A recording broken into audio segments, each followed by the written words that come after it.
tak boleh. Tapi tak apalah adik lah bagi. Dia kata, Tih, minum lah ayat ni. Kita ni tak tahu tak buat demo. Dia bagi ayat, kita buat balik, kita minum main-main macam tu je. Lepas tu satu hari kaki luka.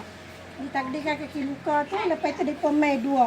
Main buat demo lah, dia kata nak main tengok lah. Kan tak abang kat tu pun kaki luka Allah. Abang apa, sikit je hang. Kalut tak apa lah kan. Tak apa, Alhamdulillah. Kalau dia buat demo, saya baru tengok. Isya aku tak tahu, dia kata macam ni, khasiat dia. Tak apa lah. Lepas tu, tahu sudah, saya dah tak tahan dah. Abang kat gani. Saya nak kencing lah. Saya tak mau kencing dalam keadaan saya sakit. Lepas tu saya nak minta dekat abang. Satu je. Saya nak pergi di sini. Saya tak mau, saya tak sihat. Saya nak sihat. Saya nak abang sihat. Saya nak anak-anak. Kebetulan anak saya tu yang nombor 2 tu buasir. Memang tak tahu. Kalau pergi hospital tu, kalau pergi klinik swasta tu 200-300 tu biasa je. Lepas tu gani tu biasalah dengan sleep disc dia dengan kebal dia. Tu saya kata tak maulah, saya tak sihat. Sekarang saya nak minta dengan abang izin saya nak beli. Saya nak beli mesin ni. Bila dah tahu dah kan khasiat dia. Lepas tu gani kata, ish nak beli macam mana tu? Duit kan dah. Tak apa dia kata. Ni dia nak bagi pinjam. Dia nak pergi pinjam, tak apa, saya pencen nanti saya bayar balik.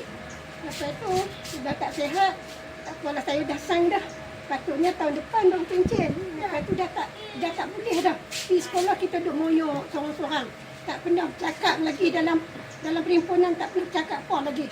Lepas tu, Alhamdulillah, beli mesin, saya beli juga, dia bayar. Tak apa, Alhamdulillah, lepas tu makan seminggu je ayak tu.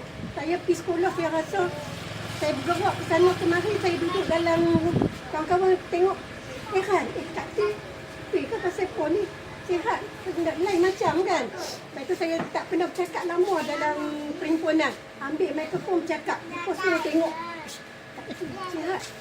Lepas tu tak apalah bercakap, lepas tu duduk diam tu kebetulan masa hari dia main, tengok saya operation luka tu.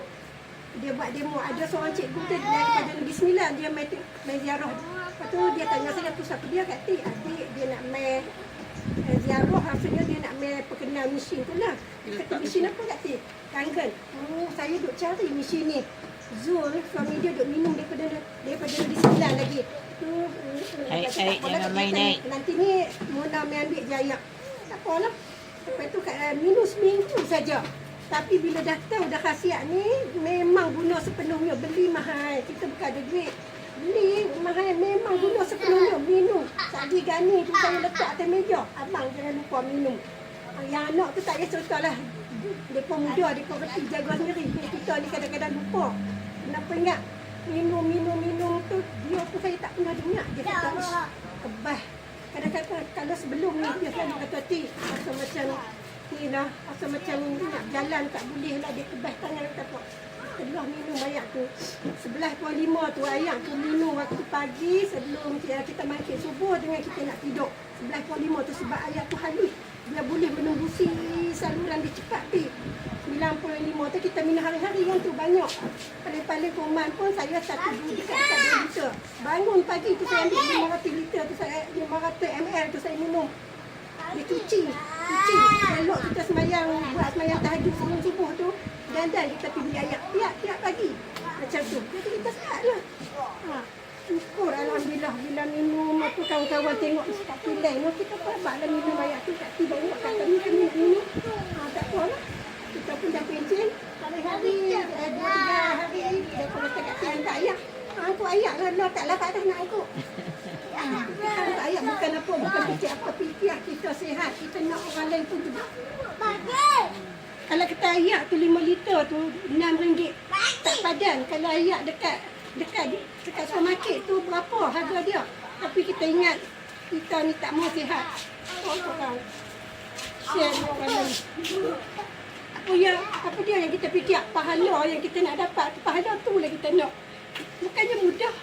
Tak mudah kita nak heret ayat, nak bawa pergi kat kawan-kawan, tapi tu ingat kita dah sihat, Allah dah bagi. Jadi kita bantulah sama-sama kita.